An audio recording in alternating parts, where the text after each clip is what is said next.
many do you think there are? Too many. One of them gets out. None of us are going anywhere. We're gonna take the tower for ourselves.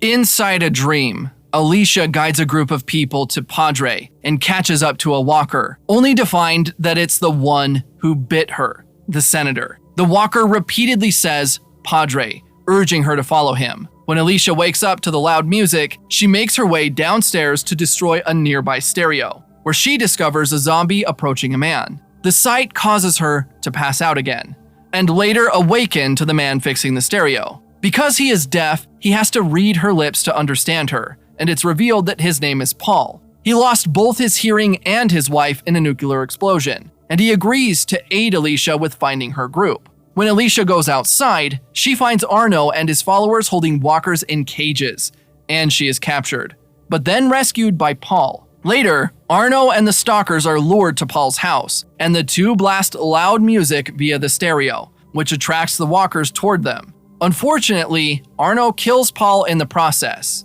While escaping, Alicia sees a young child out in the street and passes out once again. In another dream, she sees the same walker from before and tries to follow it. Suddenly, Morgan's voice awakens her, and she tells him that they must build an army to confront Strand. Ali, a young man training to become a ranger, is told by Howard to retrieve a mourning cloak butterfly. While on his search, he comes across Charlie, who is secretly sent by Morgan to infiltrate the tower, and Ali eventually takes her into the tower for questioning. Because she claims that she has no ulterior motives and she's only looking for a safe place, she's allowed to stay. With Ali as a partner, she is assigned to find elevator parts, but the whole mission is a scheme to reveal her secrets. If he uncovers who she truly is, he'll be appointed as a ranger. After bonding on their adventure, Charlie admits that her goal all along was to turn off the beacon, so that the walkers would flee. Enraged by this, Ali allows Charlie to pass over the necessary parts before trapping her in an elevator, just as a herd of walkers rush in. However, he soon returns and kills them all. But Charlie collapses afterwards. From a diagnosis by June, it's discovered that Charlie has contracted radiation poisoning, and Ali releases butterflies into Strand's office to give her some much-needed happiness. Lovingly, he tells her that he'll never abandon her, but soon after, Ali is thrown off the tower by Howard for wanting to turn off the beacon that serves as an attraction to the moat of radioactive walkers. Lucy tests Daniel with flashcards in an effort to strengthen his memory, but he interprets one card featuring a boat as a signifier that his daughter, Ophelia, is still alive. He goes off in search of her with Luciana and Wes. All three are captured by Arno. They are prepared to throw them into a swarm of walkers, unless they confess about the weapons Morgan's crew is after.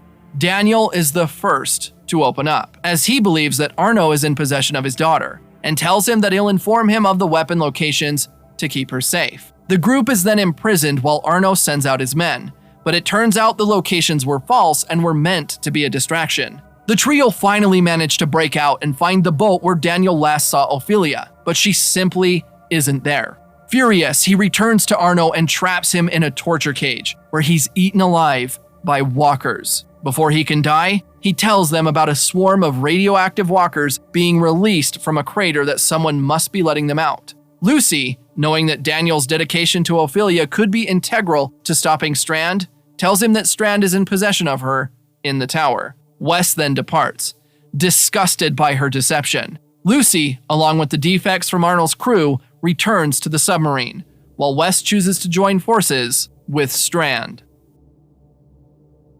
Strand, deeply worried that traitors could be around any corner, tries to throw Howard off the tower the moment he catches him with a walkie-talkie. Before he can fall, Howard convinces him that he's innocent and gets pulled back up. Afterwards, John receives a phone call claiming that baby Mo is missing and was likely taken. To atone for his actions, Howard offers to go look for her and is assigned to go alongside John by Strand, who is still wary of him. While trying to find information about Mo, John finds out that Howard is unaware that his wife and child are dead and wants nothing more than to mold the tower into an ideal place for them to live. John then deduces that June is the one who took Mo, and she explains that Morgan won't attack the tower if the baby is still inside. But John still insists the baby must stay, as she is his legacy. As walkers start pouring in, June calls upon Grace for help, while John is getting poisoned by radioactive walkers. They are then saved by Strand, who is reunited with baby Mo. He then demands that John must throw Howard from the tower, with John revealing that he planted the walkie-talkie to frame Howard. Even so, Strand orders John to kill Howard, which he does. Moments later, he pulls out a gun and uses it to knock Strand out cold.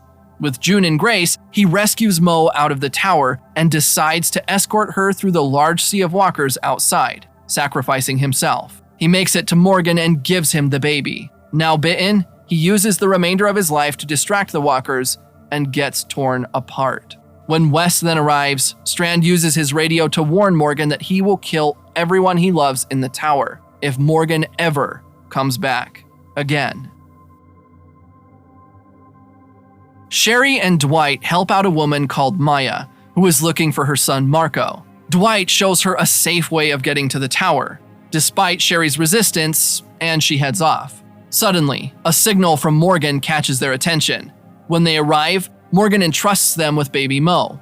Before long, they end up running into the Rangers, who are all being led by Wes. While fleeing for their lives, Sherry reveals that she is pregnant. Trying to occupy the walkers, Morgan runs into Alicia, who tells him that they must attack the tower tonight. They want to fill Arno's crater with the walkers, but someone unknown put a ramp inside of it, allowing the previous walkers to get out. As an alternative, they choose to put them in Alicia's bunker. All at once, Morgan and Alicia guide the walkers straight into the bunker, as Sherry and Dwight escape the Rangers through the tunnels, with Wes being the only survivor in his hunting party. Morgan, wanting to keep Mo safe, decides that he must travel far away on a life raft as Alicia prepares everyone to storm the tower, since the Pennsylvania submarine has become unsafe due to the radiation leaks.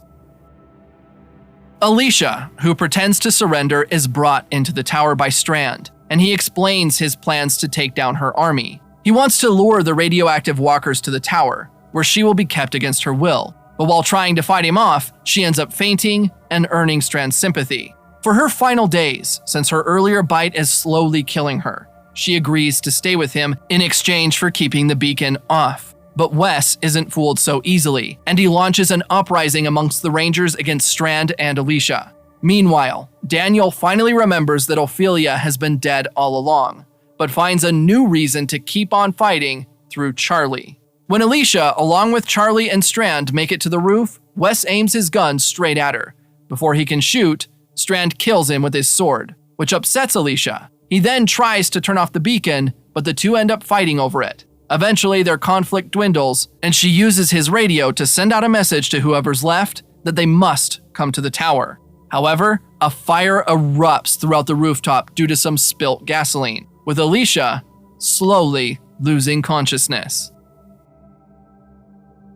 Alicia later wakes upon a beach with everyone now safe and sound, since the tower has been ruined by the fire. They all need to leave as soon as possible, as smoke from the fire is filling the air. Strangely, Alicia begins seeing a mysterious young girl wearing a mask and notices that her body is transforming. She awakens again to find it completely cut off, and she expresses her fears about killing the people she cares about to the girl. The child shows her a large bite on her arm and agrees to help her with finding Strand. Just as they make it to the tower, Alicia passes out again, leaving the girl to defend herself with a hammer. She wakes up again, but this time she's back with the others. After some convincing of the girl's existence, she gets her friends to take her back to the tower, and she's able to reunite with her. The girl tells her that if she saves Strand, she'll help her find the real Padre.